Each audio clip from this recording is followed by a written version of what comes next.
Ladies and gentlemen, welcome to Chanel Jasmine, the best novel Chanel for romantic stories. Hai guys, selamat datang di channel Jasmine, channel terbaik untuk menyimak novel-novel romantis. Mohon dukung channel ini dengan subscribe, like dan share video-video yang ada di channel ini. Terima kasih.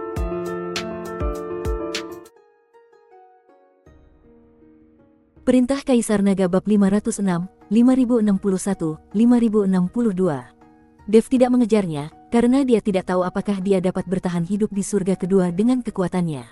Bisakah dia menangani pavilion Tianyuan? Sekarang karena ada permusuhan bebuyutannya dengan kuil dewa, Dev sebenarnya tidak ingin membuat lebih banyak musuh lagi. Apakah kamu juga ingin merampok kedua peti mati itu? Dev memandang wanita berjubah putih dan bertanya. Wanita berjubah putih itu menatap Dev dalam-dalam, lalu menatap kedua prajurit itu dengan ketakutan, dan akhirnya mundur diam-diam bersama tiga lelaki tua berjubah hitam. Hanya Dev dan Mo Qingyun yang tersisa di reruntuhan. Dev, kamu sungguh hebat. Mata Mo Qingyun penuh dengan kekaguman, dan wajah kecilnya memerah karena kegembiraan. Dev menggelengkan kepalanya dan menatap kedua prajurit itu dengan serius. Masalah sebenarnya baru saja dimulai. Patung prajurit itu tiba-tiba berbalik, menatap Dev dengan mata merah, dan sedikit mengangkat senjata di tangannya, seolah sedang membuat semacam penilaian. Rune di tubuh mereka berkedip-kedip, memancarkan aura berbahaya. Perubahan mendadak pada dua patung prajurit itu membuat Dev gugup dan dia menarik Mo Qingyun ke belakangnya. Mereka tampaknya lebih dari sekadar boneka. Dev berbisik, tangannya sudah berada di cincin penyimpanan, siap mengeluarkan senjata kapan saja untuk menghadapi keadaan darurat. Pada saat yang menegangkan ini, salah satu prajurit tiba-tiba berlutut dengan satu kaki, dan suara serak keluar dari baju besinya, "Kami mengikuti perintah Tuan untuk melindungi warisan." Pupil mata Dev mengecil, dan hatinya dipenuhi kekacauan. Kedua patung prajurit ini ternyata masih waras. Siapakah tuan yang mereka bicarakan? Mungkinkah lelaki tua misterius itu yang diserap olehku? Mo Qingyun dengan gugup meraih lengan baju Dev. Mereka bisa berbicara. Kedua patung prajurit itu perlahan mengangkat kepalanya dan menatap langsung ke arah Dev dengan mata merah. "Tuan." Sebelum dia menyelesaikan kata-katanya, kedua patung prajurit itu tiba-tiba berubah menjadi dua cahaya hitam dan tenggelam ke tubuh Dev. Dev merasakan sejumlah besar informasi mengalir ke dalam pikirannya, matanya menjadi gelap, dan dia hampir pingsan. "Dev." Mo Qingyun buru-buru mendukungnya, tetapi melihat tanda merah darah muncul di dahi Dev, menjulang. Ketika Dev membuka matanya lagi, secercah pencerahan melintas di matanya. "Jadi begitulah. Kedua patung prajurit ini benar-benar mengira aku adalah tuan mereka." Dev menggunakan teknik kondensasi hati untuk menyerap aura lelaki tua misterius itu, dan dengan demikian memiliki aura lelaki tua misterius itu, sehingga kedua patung prajurit itu mengenali tuan mereka. Dev merasa anehnya familiar saat melihat rune di belakang dua patung prajurit itu, dan itu karena ini. Setelah kedua prajurit itu berubah menjadi cahaya hitam dan tenggelam ke tubuh Dev, seluruh reruntuhan tiba-tiba bergetar hebat. Oh tidak, reruntuhannya akan runtuh. Dev tiba-tiba mendongak dan melihat kubah mulai retak dan banyak sekali kerikil berjatuhan. Dia meraih tangan Mo Qingyun dan berkata, "Ayo pergi." Keduanya berlari menuju pintu keluar dengan kecepatan tinggi. Di belakang mereka, terdengar suara gemuruh runtuh, dan seluruh ruang tampak terkoyak oleh tangan raksasa yang tak terlihat. "Dev, di mana pintu keluarnya?"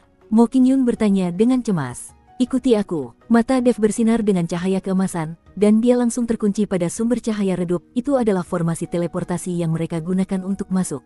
Akan tetapi, formasi teleportasi telah mulai hancur, runenya telah meredup, dan dapat gagal kapan saja. Sudah terlambat. Dev menggertakkan giginya dan mendorong Mo Qingyun ke arah formasi teleportasi. "Kamu duluan. Bagaimana denganmu?" seru Mo Qingyun. "Aku punya caraku sendiri." Sebelum dia selesai berbicara, Dev menamparkan dengan telapak tangannya, menyuntikkan kekuatan spiritual ke dalam formasi teleportasi dan secara paksa mengaktifkan sisa energi yang tersisa. Wus, cahaya putih menyala, dan sosok Mo Qingyun menghilang dalam sekejap. Dan pada saat formasi teleportasi benar-benar runtuh, Dev melompat dan menyerbu ke celah ruang angkasa yang hendak menutup. Sementara itu, di benua Changsuan, Pulau Terapung. Pulau misterius yang semula tergantung di langit berguncang hebat saat ini, dan banyak sekali kultivator yang mendongak dengan ngeri. Apa yang terjadi? Mengapa Pulau Terapung itu berguncang? Ya ampun, jatuh. Boom! Tepi Pulau Terapung mulai retak, dan batu-batu besar menghantam tanah seperti meteorit, menimbulkan awan debu. Lari! Pulau Terapung itu akan hancur. Banyak sekali kultivator yang berlarian ke segala arah dan suasana menjadi kacau balau. Tepat ketika semua orang mengira kiamat telah tiba, dua sosok tiba-tiba keluar dari tengah Pulau Terapung. Itu Tuan Chen dan King Yun. Mata indah Lan Lianhua menyipit, dan dia segera memimpin orang-orang untuk menemui mereka. Tuan Chen, apa sebenarnya yang terjadi? Tanyanya cemas. Dev menenangkan diri dan berkata dengan suara yang dalam, pulau terapung itu sama sekali bukan pulau sungguhan, melainkan pintu masuk ke reruntuhan. Sekarang reruntuhan itu sudah runtuh, tentu saja tidak bisa dipertahankan lagi. Apa? Semua orang terkejut. Ini bukan tempat untuk bicara, ayo kembali dan bicara, kata Dev. Lan Lianhua mengangguk, lalu membawa Dev dan Mo Qingyun kembali ke istananya. Dev menceritakan kepada Lan Lianhua apa yang sebenarnya terjadi. Setelah mendengar ini, Lan Lianhua merasa menyesal. Pulau terapung ini telah berada di benua Changsuan kami selama bertahun-tahun, tetapi kami bahkan tidak menyadari bahwa itu sebenarnya adalah pintu masuk ke reruntuhan, kata Lan Lianhua dengan penuh penyesalan. Setelah dia selesai berbicara, Lan Lianhua menyadari bahwa aura Dev telah banyak berubah. Jadi dia bertanya dengan rasa ingin tahu, Dev, di alam mana kamu sekarang? Dev tersenyum tipis, alam dispersi abadi tingkat ketiga. Apa? Lan Lianhua terkejut. Perlu diketahui, sebelum Dev memasuki reruntuhan, dia hanya berada di level pertama alam dispersi abadi. Namun, hanya dalam 2 hari, dia berhasil menembus beberapa level dan mencapai level ketiga alam dispersi abadi. Kecepatan kultivasi ini benar-benar tak pernah terdengar. Dev hanya tersenyum dan tidak mengatakan apa-apa. Jika dia berbicara terlalu banyak, Lan Lianhua mungkin akan semakin menyesalinya. Awalnya, ini adalah peluang bagi benua Changsuan, tetapi tidak seorang pun di benua Changsuan yang menemukan bahwa pulau terapung itu adalah pintu masuk ke reruntuhan, sehingga peluang itu terlewatkan dengan sia-sia. Suan-nu, bagaimana kabar Huo Jingjing? Dev bertanya pada Lan Lianhua. Setelah bermain dengan Huo Jingjing, Dev pergi. Tidak ada yang tahu apa yang terjadi pada orang ini. Dilihat dari watak para dewa, Huo Jingjing mungkin akan bunuh diri. Lagi pula, dia tidak tahan dipermainkan oleh seseorang dari ras rendahan yang mereka anggap cukup baik. Sekarang mereka tidak membuat keributan atau pertengkaran, dan mereka makan tepat waktu setiap hari. Tetapi dia berkata beberapa kali bahwa dia ingin bertemu denganmu, dan aku selalu mengatakan kau tidak ada di sana, kata Lan Lianhua. Dev tertegun dan bingung. Mungkinkah dia tidak bersikap kejam kepada Huo Jingjing karena dia memaksanya berhubungan seks dengannya? Jadi Dev berdiri dan berencana untuk pergi menemui Huo Jingjing. Ketika dia tiba di ruang bawah tanah, Dev melihat Huo Jingjing sedang duduk dengan tenang.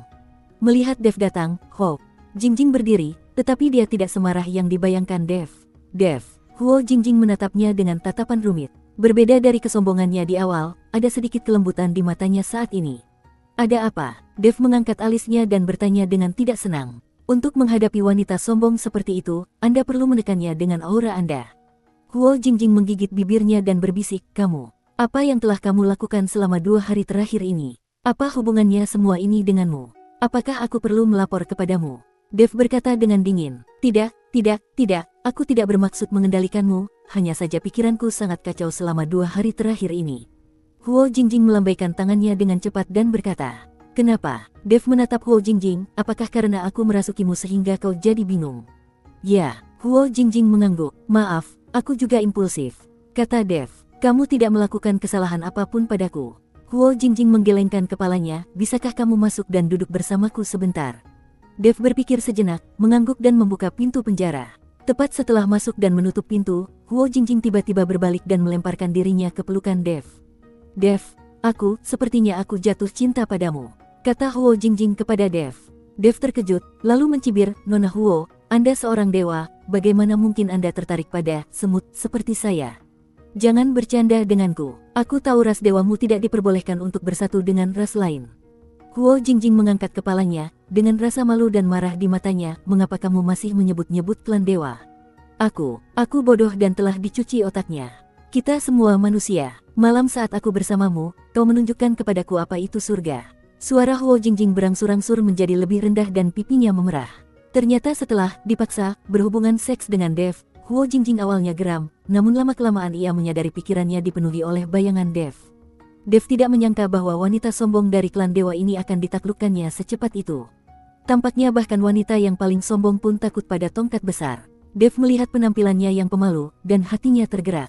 Dia mengulurkan tangan dan mengangkat dagunya, karena kamu menyukaiku, aku tidak akan pergi malam ini dan membiarkanmu melihat surga lagi. Kamu, Sebelum Huo Jingjing bisa menyelesaikan kata-katanya, Dev mencium bibir merahnya dan dia terjatuh lemas ke dalam pelukannya. Keesokan paginya, begitu Dev membuka matanya, dia merasakan gelombang kecemburuan. Saat aku keluar dari ruang bawah tanah, dia mendapati Mo Qingyun telah berada di pintu ruang bawah tanah tanpa dia sadari. Mo Qingyun menatap Dev dengan perasaan tak berdaya, marah dan cemburu. Akan tetapi, dia tahu bahwa dia tidak memiliki status apapun dengan Dev dan mereka baru saja bertemu sebentar, jadi dia tidak dapat mengontrol dengan siapa Dev tidur. Nona Mo, mengapa Anda ada di sini? Dev bertanya dengan bingung ketika dia melihat Mo Qingyun. Kudengar kau tidak keluar dari ruang bawah tanah sepanjang malam. Aku takut wanita itu akan melakukan sesuatu yang buruk padamu, jadi aku ingin datang dan melihatnya. Kata Mo Qingyun. Tidak apa-apa, aku sudah mendidiknya dengan baik. Setelah Dev selesai berbicara, dia berteriak ke dalam ruang bawah tanah, Jingjing, keluarlah.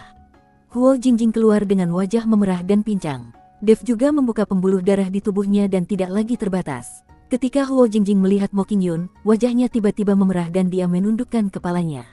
Aku senang kamu baik-baik saja. Mo Qingyun berbalik dan pergi. Nona Mo ini tampaknya cemburu, kata Huo Jingjing. Tidak mungkin, kenapa dia cemburu? Kita tidak ada hubungan apa-apa. Dev berkata dengan sangat bingung. Dia pasti menyukaimu. Intuisi wanita sangat akurat. Kalau kau mau, bawa saja dia bersamamu. Huo Jingjing berkata dengan penuh pertimbangan. Saya tidak pernah memaksakan apapun, kata Dev. Setelah mendengar apa yang dikatakan Dev, Huo Jingjing hanya bisa memutar matanya. Jika Dev tidak memaksanya, dia mungkin tidak jatuh cinta pada Dev. Pada saat ini, tiba-tiba aura mengerikan datang dari jauh dan langsung menyelimuti benua Changsuan. Semua kultivator benua Changsuan terkejut. Lagi pula, setelah mengalami beberapa pukulan mematikan, para kultivator benua Changsuan kini seperti burung yang ketakutan. Bersamaan dengan aura mengerikan yang bergulir masuk, terdengarlah raungan marah. Dev, keluar dan matilah kau, biarkan putriku pergi. Sebuah gemuruh bergema di angkasa, mengguncang gunung-gunung dan sungai-sungai. Huo Jingjing tiba-tiba terbangun, wajahnya pucat, itu ayah. Dia yang membawa orang ke sini. Dev mencibir, kau datang tepat waktu. Sudah waktunya untuk memberitahunya tentang hubungan kita. Kita semua adalah saudara, jadi tidak seharusnya ada pertikaian. Dev membawa Huo Jingjing keluar. Pada saat ini, wajah Lan Lianhua tampak serius, dan dia menatap ke dalam kehampaan. Langit gelap gulita, dan ada ratusan kultivator berdiri di udara, yang memimpin mereka adalah Huo Zhao. Di sebelah Huo Zhao berdiri seorang pria bertopeng dengan aura yang tak terduga.